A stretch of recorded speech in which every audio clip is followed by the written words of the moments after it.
the dramatic and final title, EndWar, Ubisoft has made an effort to bring something new to the strategy genre. By focusing on a small number of units, a tight set of rules, and voice command technology, the latest game to bear Tom Clancy's name executes a killer strategy that demands attention.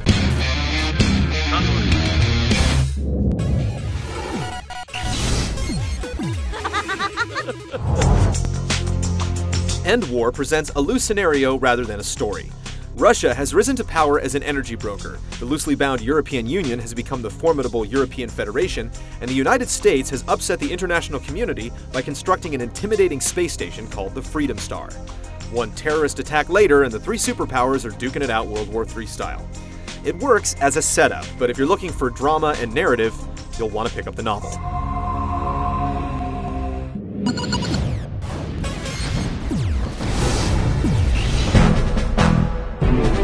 No matter which faction you play, the basic rules of EndWar are easy to understand.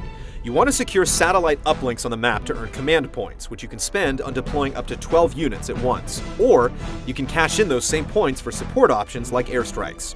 The victory objective depends on the battle type. Assault focuses on destroying units, Conquest has you securing and holding uplinks, and Siege requires the attacker to destroy crucial targets within a time limit, or be annihilated by a massive counterattack. Conquest is unique in that it incorporates a major strategic shift known as DEFCON 1. When one side holds the majority of the uplinks, a victory timer appears, and the losing side will have two options. They can crash the uplink, effectively taking it out of play, and launch their faction's WMD. Once one side drops their WMD, the other side is free to retaliate with theirs. They won't level a city, but they do pack a punch and cover a relatively large area. This shift to the game's balance keeps matches interesting and ensures that even if you're getting rolled, you'll at least get the chance to do some damage.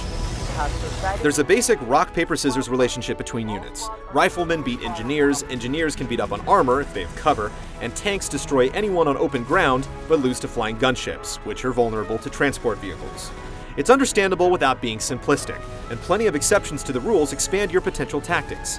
Infantry can go toe-to-toe with anything if they're holed up inside a building, and vulnerable artillery can strike safely from a distance.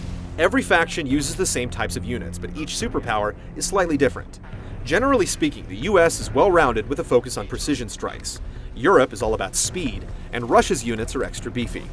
Past that, faction-specific upgrades you purchase in the barracks can help your units survive bad matchups, letting you personalize your strategy and making you care a little bit more about your high-tech force. Skirmish mode lets you set up a game instantly, otherwise each individual battle takes place in the broader context of a world map where the game's three factions battle for control of territory. The game's offline campaign mode and online theater of war mode are functionally identical, the only difference being that your online components are human. One-on-one and two-on-two matches are possible, and human players can team up with or against computer players. EndWar features a robust campaign and plenty of online options to scratch your strategic itch.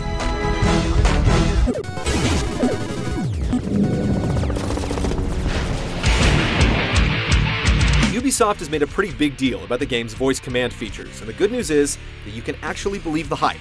The recognition works very well, letting you quickly order advanced commands walkie-talkie style using simple sentences. Unit 3, secure Alpha. And that's going to tell these guys to go and capture that objective point. It's not required, and you can do everything with the controller, but voice controls are incredibly efficient and leave your hands free to manipulate the game's camera or focus on another task altogether. If you speak clearly and remember the commands, you get a lot out of it, and will prefer to play that way. It's a great control method, but whether you play it in front of other people is your call.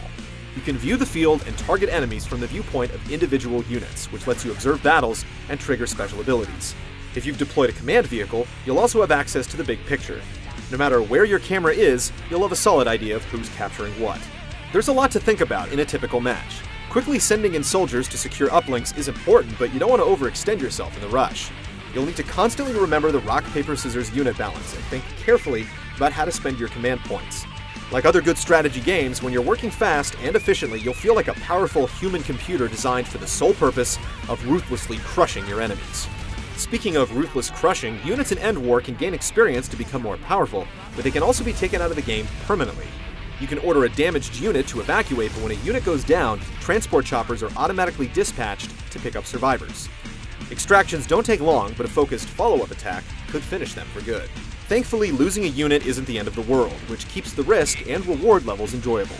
Upgrades you purchase are applied to new units as soon as they reach the required rank, but it takes several battles to get a recruit back up to speed. Human players may or may not invest the extra time and effort to go for the final kill, but the computer doesn't go out of their way to grief you.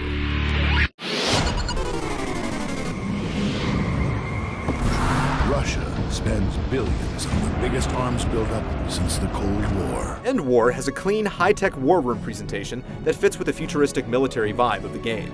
The color-coded look is easy to understand, and situations are always verbally explained in appropriate, if ever so slightly hammy, international accents. Satellite imaging shows tanks offloading from the ship and moving to attack our uplinks along the Adriatic coast. There are a few cutscenes, but because the game isn't story-driven, you probably aren't going to miss them. After all, you've got a world war to fight. The end has begun. On the battlefield, things are a bit more chaotic. Looking from an individual unit's camera view can give you a good look at the action, letting you pan around or zoom in on targets where you can observe the battle behavior of individual units. Unit detail is clearly the highlight. The core visuals suit the game's needs, but the environments and their limited destructibility aren't particularly impressive on their own. EndWar is a polished, innovative game that does a great job pairing its impressive voice command feature with a focused, fast-paced design. It doesn't flat-out require that you talk to your game system, but it does reward you for trying out a new way to play. The game essentially plays the same whether online or not, but the number of strategies and counter-strategies gives the game legs. EndWar is console strategy done uniquely and done right.